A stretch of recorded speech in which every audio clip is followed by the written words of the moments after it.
And there's the thing, I never go up to any player at any fucking after party or bar ever to talk about Counterstrike, because I'm done talking about Counterstrike. That is my day job. I don't want to talk about it when I'm having a beer, but they always have to come up to me when they get the second or third beer courage in them. And Dennis used to be a criminal offender for this, because what he would do is come up half pissed and just repeat over and over again, like, well, mate, why am I doing good in the game then, mate? And I go, like, your stats are really bad. And you go, okay. And here's the thing, right, Sam? He obviously thought, because he's German, and remember, they actually haven't invented humor yet. Like, he probably came like a joke to try some bants on me. Like, he basically thought that by saying mate over and over again, he was like owning me because I'm British and just going, well, mate, what about that game, mate? Like best of one or something. Sean Gayes is such a G and has always been so nice to me that I would believe he would subscribe. I just can't believe he does, because part of me thinks, how has he not ever seen the mad things about Shazam that we kept saying? And like, I'm not joking. I even think he'd be totally justified just not even being friends with me anymore after that, because it's so unreasonable. I've told him about that joke when I've been sat down with him. I've told him about that joke. It's one of the ones I almost feel mildly guilty about, except it's just funny, so I don't. It just overrides that. Yeah, I don't feel remotely guilty. I think it's hilarious. Like, I've told it to him. I said, like, oh, we did do that joke, Sean, about like how, you know, the only reason you kept Shazam around was like he had some fucking mad like throat grip technique in a blowjob. Like, I've explained it to him. Like, it's just Sean's a G. He don't give a fuck. He just don't give a fuck, mate. He's just living the dream. #1 like Valorant caster at the moment. Guy's a fucking absolute legend. Like, MIBR. They've done it again. They've given me 2 things to talk about on By the Numbers. They can't help themselves. So, Dead denies wrongdoing. You can't fucking believe it, can you? You can't fucking believe it. It's mental, isn't it? I know. Dead denies wrongdoing in spectator bug cases. I've never done anything to compromise the integrity of the game, he said in a Twitlonger post. Mate. Yeah. That guy's whole approach, like, I would never do that. Like, why are you defending Fallen for? Well, you know, it's like that guy we had on before, where it's like me saying that, you know, a Brazilian user who was calling me a fat irrelevant, you know, piece of shit or whatever the fuck it was, saying that he has a bad computer is racist.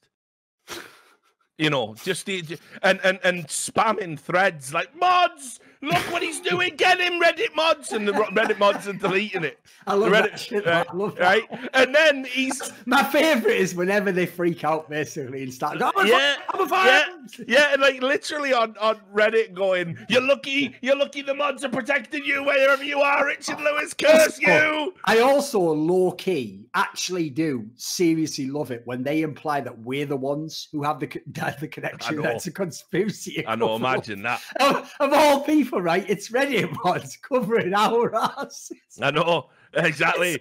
It's so stupid. You get it from every angle in esports. You can't win. But yeah, so that's purely fire on Reddit. Like, just deranged beyond all reason. Like, I've never seen anything like it, man. And also, you know what? I'm never, ever going to let anyone from Brazil gaslight me. And because they always go with this whack angle of like, no, it's always the one who seems like they're not the total cunt, Richard. They're like, no, listen, Richard, I understand you're not a native Portuguese speaker. So I'd just like to let you know that actually, when they said they would... That's actually just a light cultural reference that doesn't actually have anything to do with a violation of a sexual nature. Like, you're always lying. Why are you always lying? No, but I had a person like that today. Remember, I had this with the Russians as well, where they were trying to clear it. No, that word doesn't mean that. It's like, it does. I've got Russian people just telling me it straight to my face. Like, it's obviously true. Stop lying about shit.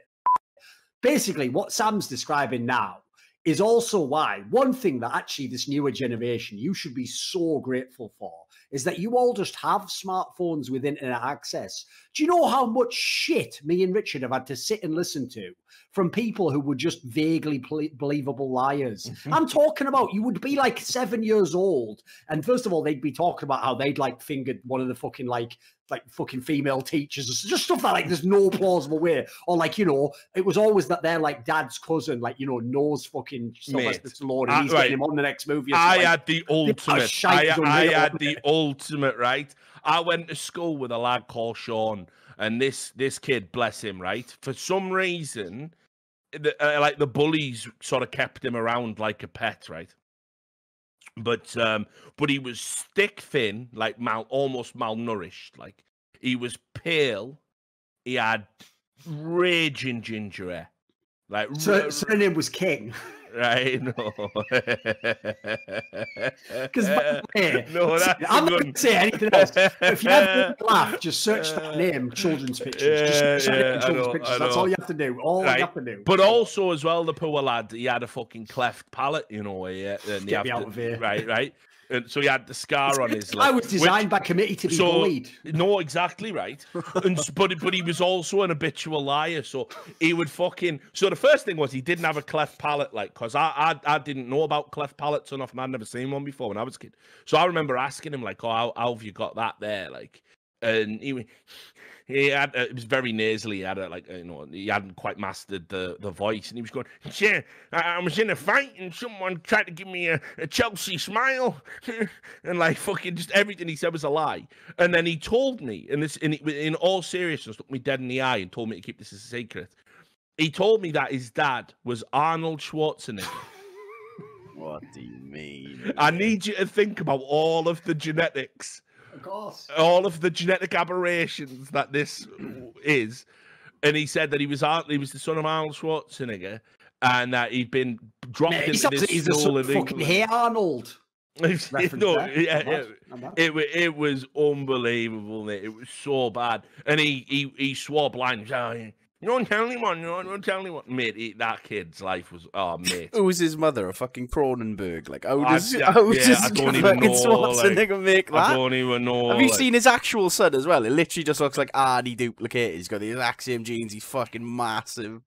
Yeah, I know. Yeah, it's like that's definitely your love child, sir. Yeah, but yeah, like not this guy. The worst thing is in the UK, we're so cruel as a culture because we've like socially sort of fucking smoothed off all the rough edges to make ourselves feel good as a society. So what they always do with people like that, it's classic, is they always do that shit where the kids who were just wrecking him all the time are always just like, tell you what though. He's going to get us back so hard one day, guys. You don't even believe. Never. He's always giving it back just as good as he gets. Like they never do, by the way. They never even like whispering a peep. But like, I'll tell you the worst bit as well. I'll tell you the worst bit. Right, we went on a school trip to a theme park. It was Lightwater Valley. It was.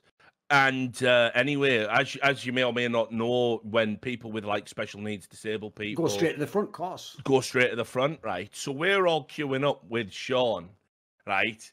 And someone in a wheelchair that's got I don't know, like some severe physical impairment is pushed to the front of the queue, and they push the chair round in front of us.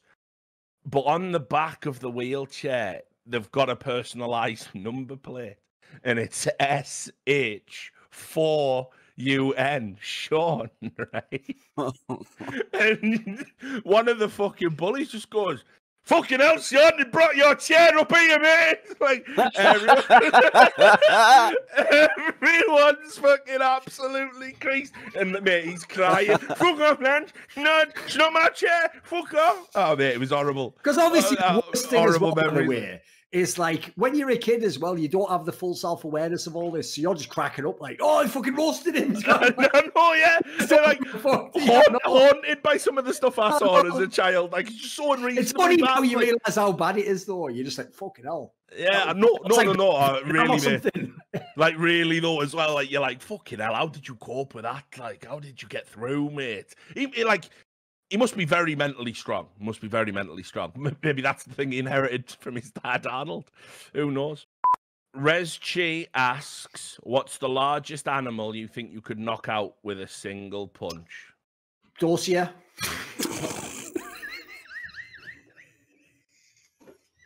also, I know. I also don't think, by the way, single punch really knocked Dorsey out. He looks like he's just. He looks like he'd walk that off. Like, mate, he looks like he'd be like in those movies from the 80s where, you know, like some guy just cracks like a henchman and the henchman just looks at him like.